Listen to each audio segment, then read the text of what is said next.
Memórias do Padre Germano. O bem é a semente de Deus. Como estava linda a tarde.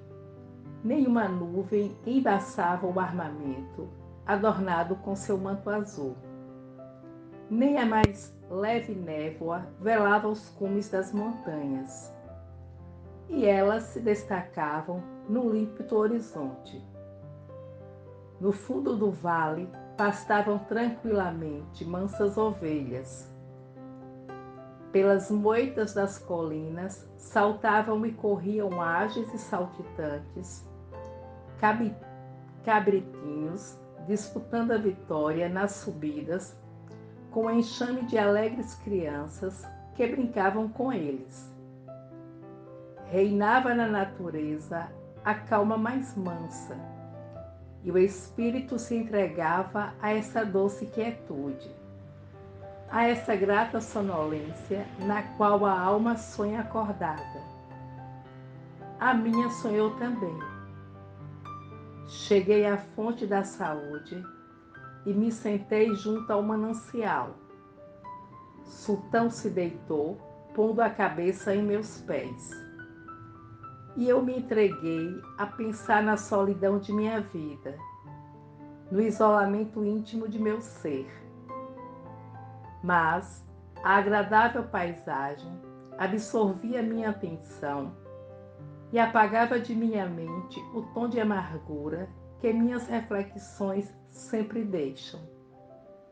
Olhava o céu, aspirava o ambiente embalsamado, escutava o rumor das folhas agitadas por um vento suave e dizia a mim mesmo: quem diria que sob este céu abrigam-se dores?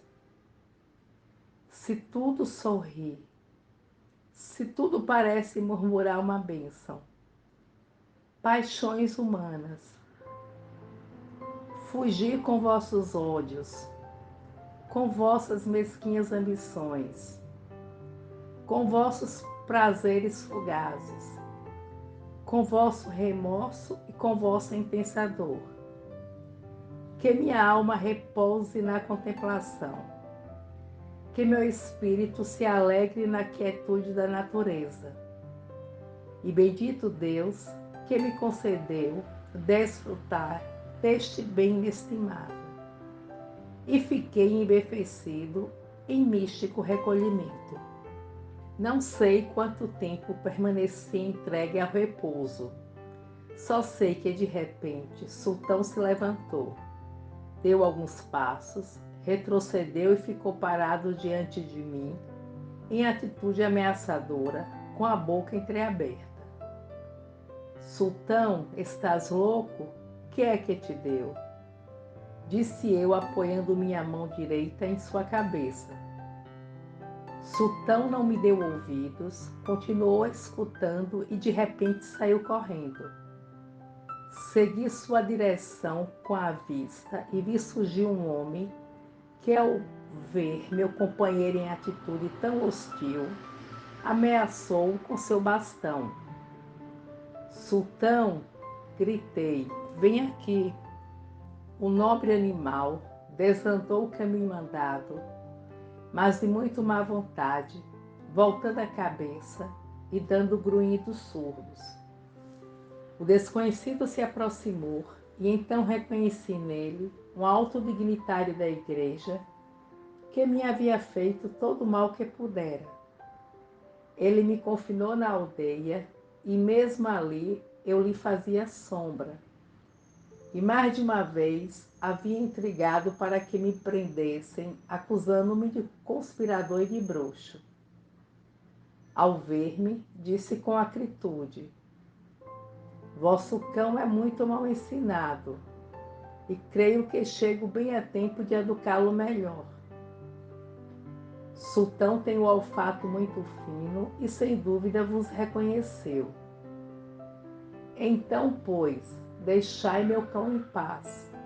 Ele não vos fará dano algum, porque eu o impedirei. Mas não ameaceis, porque então não respondo por ele. Pois se a meu comando ficar manso como o cordeiro, Só com que vós o olheis com desagrado, ficará mais feroz que um leão ferido. Sendo mais leal que os homens, não tem costume de tolerar injustiças. Sabeis que isso é engraçado? Para falar convosco, antes é preciso capitular com vosso cão. E crede que vale mais tê-lo como um amigo que como inimigo. Mas vamos deixar Sultão e dizei-me em que vos posso servir. Em nada, apenas que, cansado da corte, angustiado por negócios e assuntos desagradáveis, ocorreu-me vir a esta aldeia repousar por alguns dias. Eis o objetivo principal de minha vinda. E ao dizer isso, o recém-chegado sentou-se sobre uma pedra, olhando em todas as direções, com visível inquietude. Surpreendi esse olhar e disse a Sultão, dando-lhe um tapinha afetuoso na cabeça: vigia para ver quem chega e avisa-nos de qualquer rumor que ouvires, por mais distante que seja. Sultão olhou para mim fixamente, depois olhou para o forasteiro, voltou para mim e se lançou em vertiginosa corrida, perdendo-se nas curvas do caminho. Temeis a chegada de alguém? Perguntou-me o recém-chegado, a quem chamarei de Lúlio.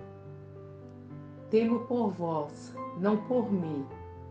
Li em vossos olhos que vindes fugindo, não de assuntos desagradáveis, mas de uma prisão certa.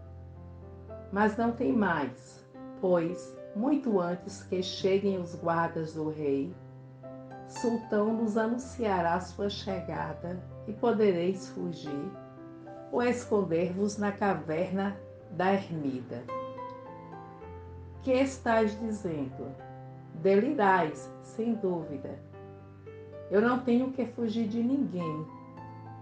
Venho incógnito porque quero estar tranquilo e quero ser, por alguns dias, o padre desta aldeia. A igreja e a pobre casa estão à vossa disposição, mas não o confessionário, não a intimidade com meus fiéis.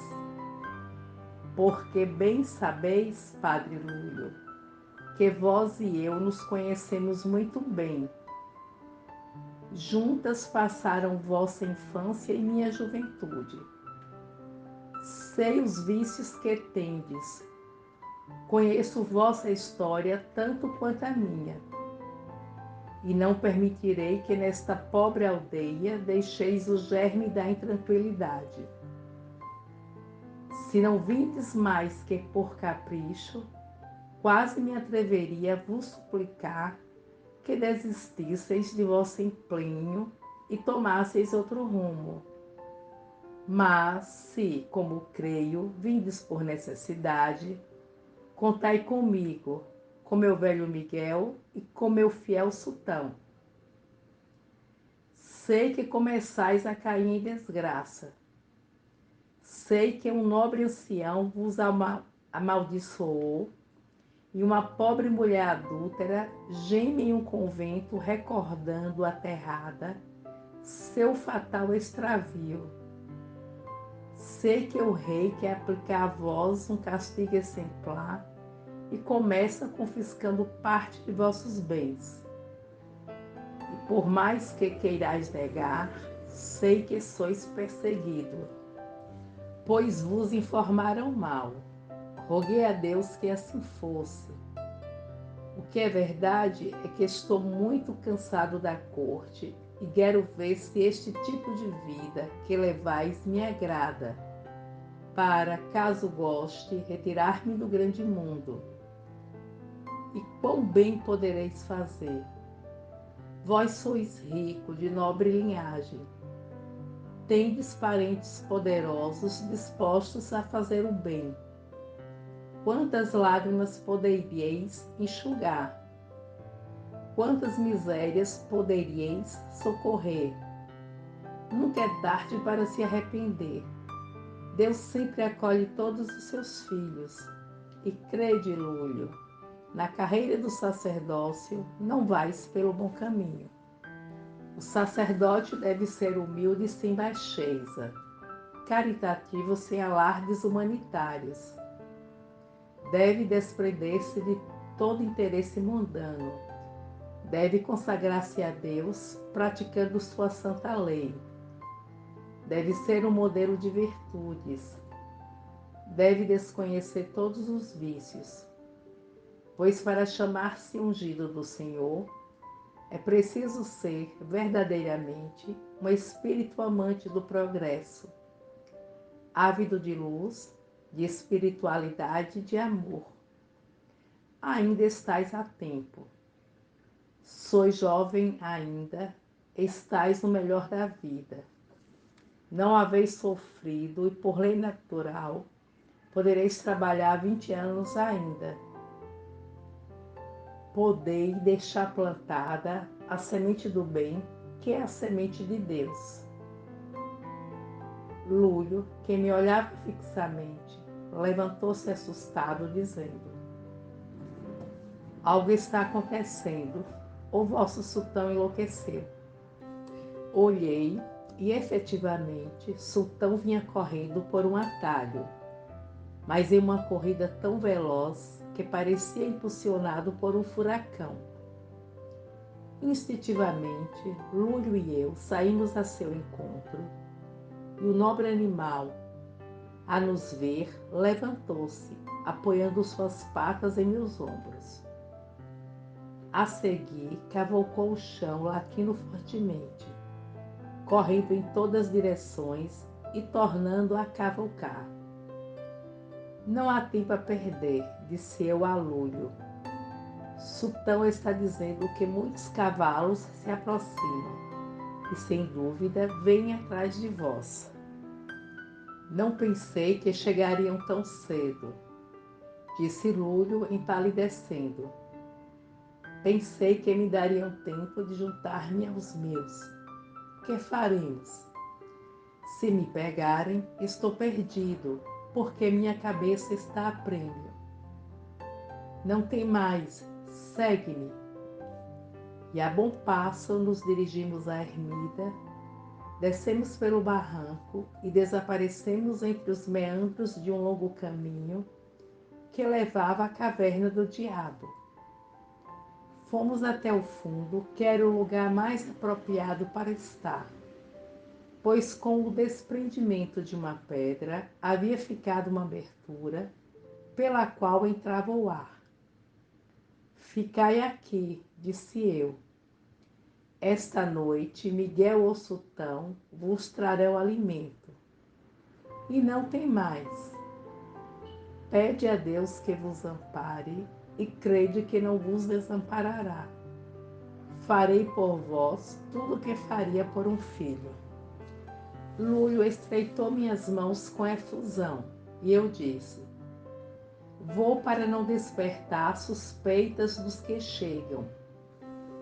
Seguido de Sultão, saí da caverna muito abalado, porque sentia o peso de uma nova calamidade, mais terrível. Porque Lúlio havia se tornado odiado na corte por sua astúcia, por sua dissimulada sagacidade, por sua desenfreada ambição, que o fazia se meter em conspirações atrevidíssimas. Como era muito rico, tinha grande poder. Era uma sombra temível, líder de um grande partido. Mas eu, que o conhecia desde criança, sabia que ainda havia algo de bom naquele coração endurecido. Eu me dizia: se o prenderem, seu furor não terá limites e se transformará em tigre sanguinário. Se o matarem, seus pares praticarão uma vingança horrorosa. Ao passo que, se eu conseguir convencê-lo, quem sabe se arrependerá de seus desacertos e ainda será útil à humanidade.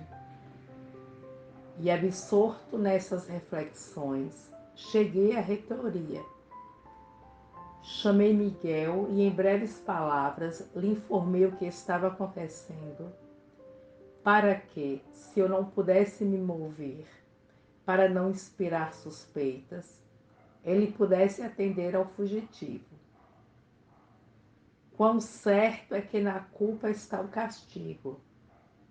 Um homem de nobre berço, um príncipe da igreja, um magnata dono de muitos bens, via-se reduzido a viver encarcerado por seu mal proceder, sob minha proteção ou em poder de seus perseguidores. Infeliz, como é pesada a cruz de nossos vícios. Fazia essas reflexões estando à minha janela. As sombras da noite haviam se estendido por uma parte da terra. Tudo descansava em calma. Só no coração de alguns homens a tempestade recrudescia. Logo chegou aos meus ouvidos o rumor do galope de muitos cavalos, e rapidamente a praça da igreja não podia conter toda a cavalaria que invadiu a aldeia. O capitão da força subiu até meu quarto e disse que vinha atrás do bispo Lúlio. Eu ergui os ombros, dizendo que ignorava o seu paradeiro. E súplicas, ameaças e oferecimentos, a ponto de me oferecer o capelo em nome do rei. Tudo foi inútil. Há 5 anos, disse o capitão, vim atrás de um criminoso que ocultastes. Mas agora tenho ordem de que, se o bispo não aparecer, vós, que sois o bruxo desta aldeia, ocupeis seu lugar. Eu ficarei aqui 8 dias. Moverei pedra por pedra. E repito, se o bispo não aparecer, vos levarei como refém. Escolhei. Ao ouvir essas palavras, senti frio. Involuntariamente, olhei pela janela, de onde via os ciprestes do cemitério. Meu coração se oprimiu e eu teria chorado como uma criança, porque afastar-me daquele túmulo era arrebatar minha vida. Mas refleti e disse comigo: quem pode ser mais útil neste mundo, Lúlio ou eu? Ele, porque é mais jovem, rico e poderoso, pode fazer muito bem. Seu arrependimento pode ser um manancial de prosperidade e um grande progresso para seu espírito. Na vida não se deve ser exclusivista. O homem deve ser apenas um instrumento do bem universal. Nada importa o sofrimento de uma alma se redundar no avanço coletivo da humanidade. Devemos ser um por todos e todos por um. O capitão me olhava e disse: vós me dais pena. Lamento tirar-vos de vossa aldeia, mas trago ordens expressas que deveis cumprir, capitão. E durante 8 dias procuraram Lúlio inutilmente, porque só Miguel, Sultão e eu conhecíamos a entrada da caverna do diabo. De modo que, não aparecendo o perseguido, eu fui em seu lugar. E quando todos os habitantes da aldeia estavam entregues ao sono, eu me despedi de Miguel e Sultão, daquele animal admirável, cuja inteligência maravilhosa nunca poderia esquecer. Ele, que nunca se afastava de mim. Ele, que sempre velava enquanto eu dormia. Compreendeu que me prestava um grande serviço, ficando com Miguel. E, uivando dolorosamente, regando minhas mãos com suas lágrimas, Não deu nem um passo para me seguir. Ficou imóvel no meio de meu quarto, enquanto meu velho Miguel chorava como um menino. Pobre ancião, quando me vi longe de minha aldeia, senti um frio tão intenso, senti uma dor tão forte e tão aguda no coração que julguei morrer. Pensei nela, pedi-lhe alento, pedi-lhe fé, esperança e coragem para não sucumbir à prova.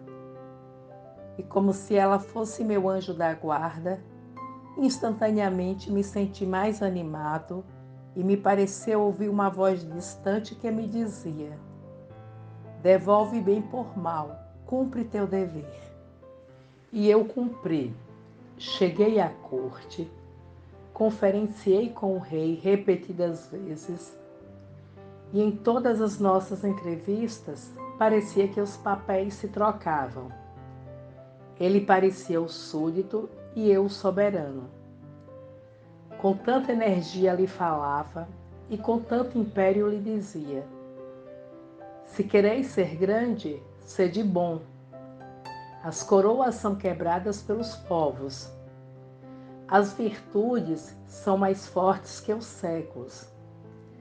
O mau rei de hoje será o escravo de amanhã.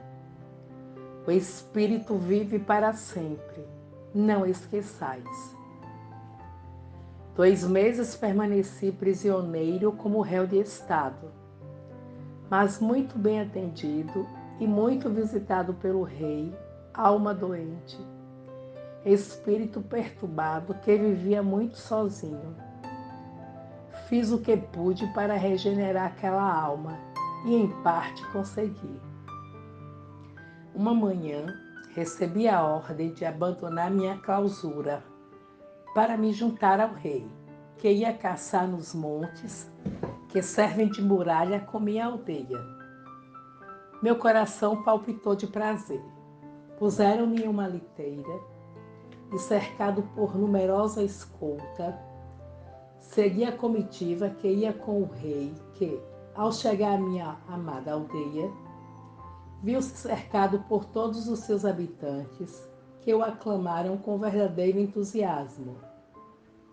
E eu, do fundo de minha carruagem, vi aqueles seres queridos, aquelas crianças, meus inseparáveis companheiros, que, prostrando-se aos pés do monarca, diziam: trazeis nosso padre? E ouvi assim um clamor indescritível.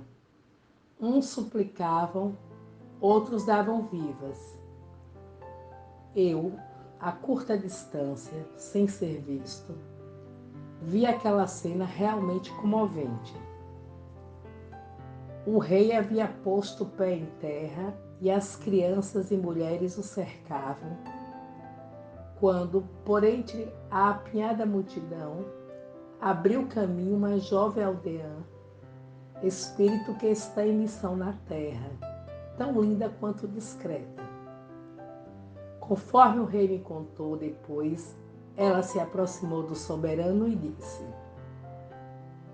Senhor, os reis são a imagem da providência quando proporcionam a seus povos os germes do bem.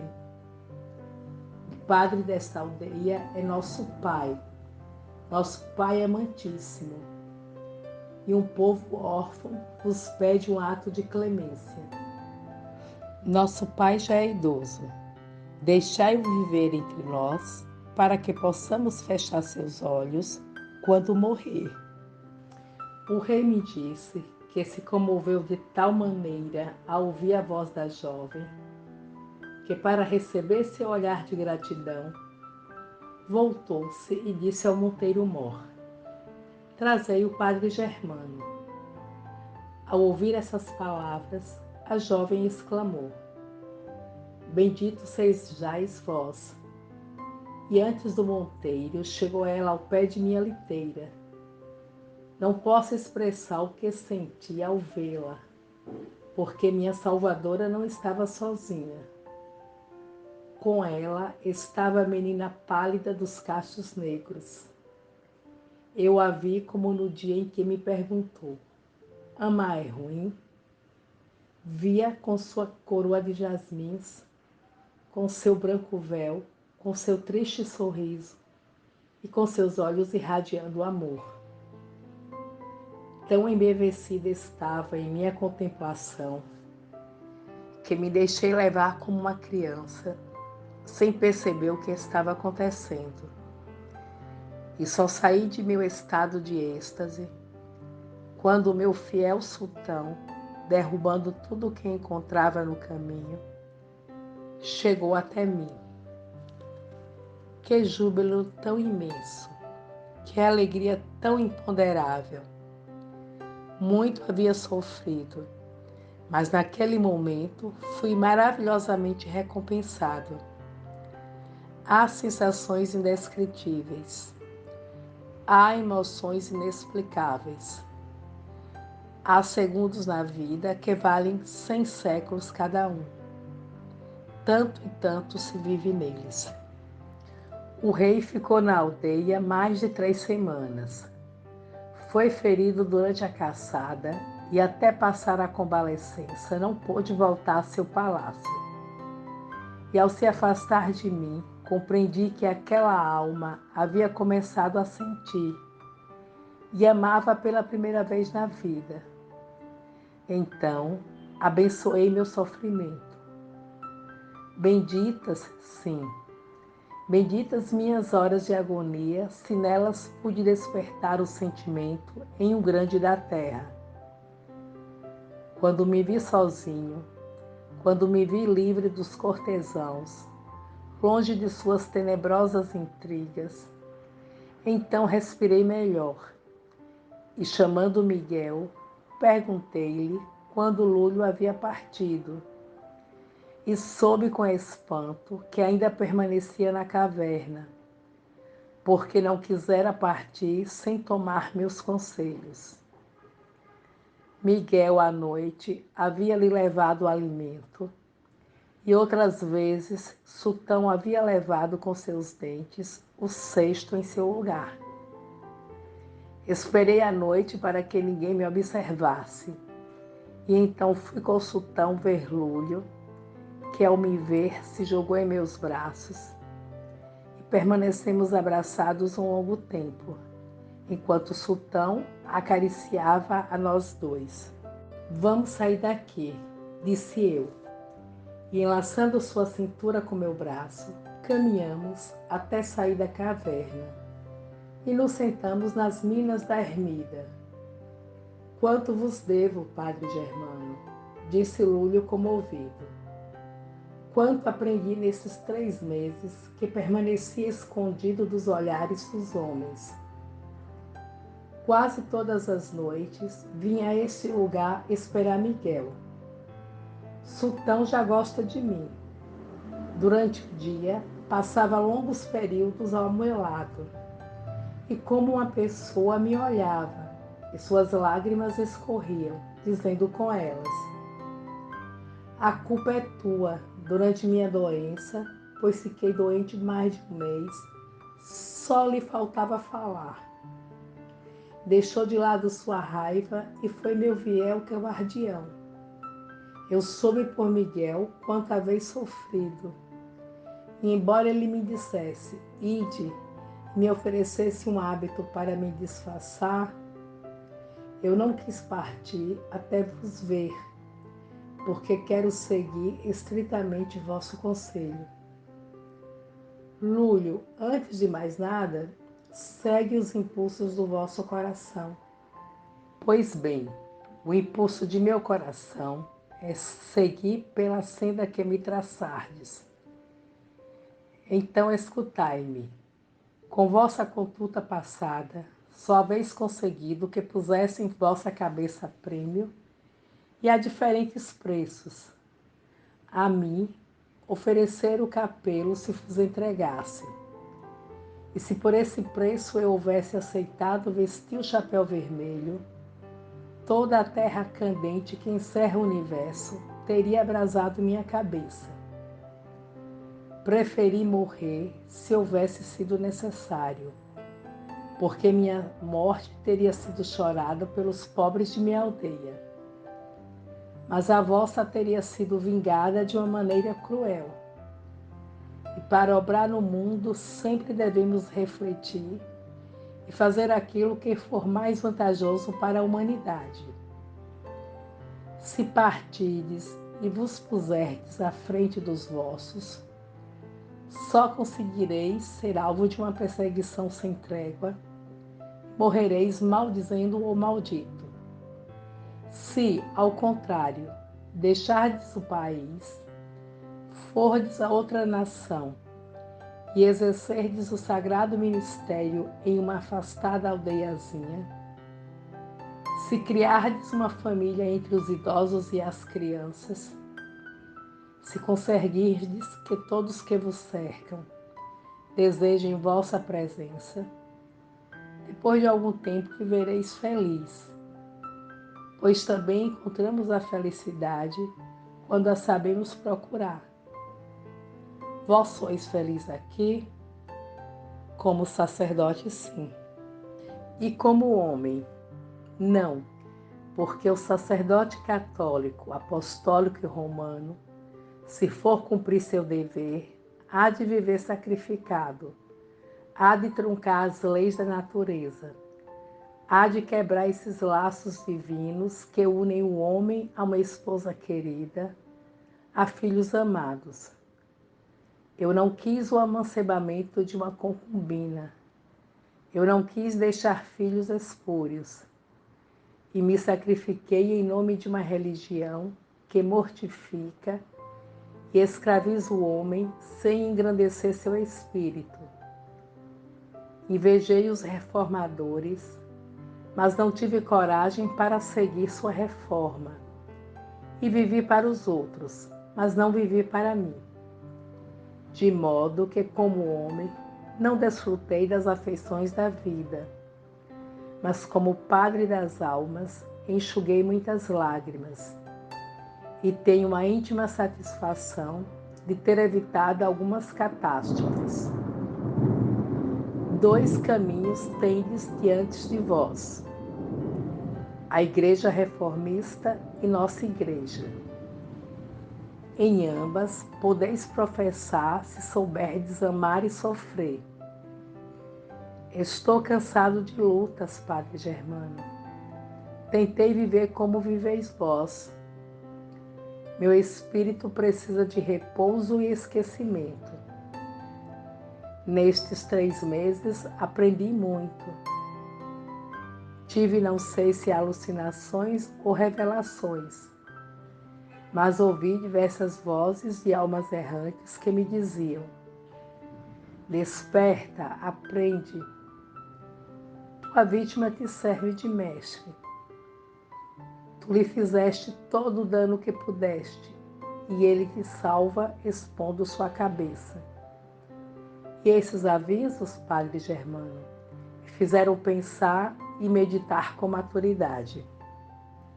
Lúlio, ao sacrificar-me por vós, pensei apenas em evitar derramamento de sangue e ira de partidos. Procuro apenas espalhar a semente do bem, porque o bem é a semente de Deus. Eu a espalharei também, tentarei apagar com minhas boas obras as iniquidades de meu passado. Alguns dias depois, Lúlio partiu disfarçado de frade e 1 ano depois me enviou um emissário com uma carta que dizia assim: quanto tenho que vos agradecer, quão feliz sou neste recanto da terra. As crianças me buscam como buscam a vós. Os idosos me pedem conselhos, os pobres me abençoam. Porque empreguei os bens que pude salvar do confisco, na melhoria da triste sorte desses infelizes, que só se alimentavam de pão preto. E hoje, graças à minha solicitude, desfrutam de uma alimentação abundante e saudável. Penso tanto nos outros que não me lembro de mim. Quanto vos devo, Padre Germano? Bendito sejais. Bendito seja o homem que me fez compreender que o bem é a semente de Deus. Essa carta me encheu de satisfação, dessa satisfação profunda que a alma experimenta quando vê florescer a árvore da virtude. E mais gozo senti quando recebi uma longa epístola de meu soberano, na qual me pedia conselho para alguns assuntos de Estado, e terminava dizendo: em breve irei te fazer uma visita, mas incógnito.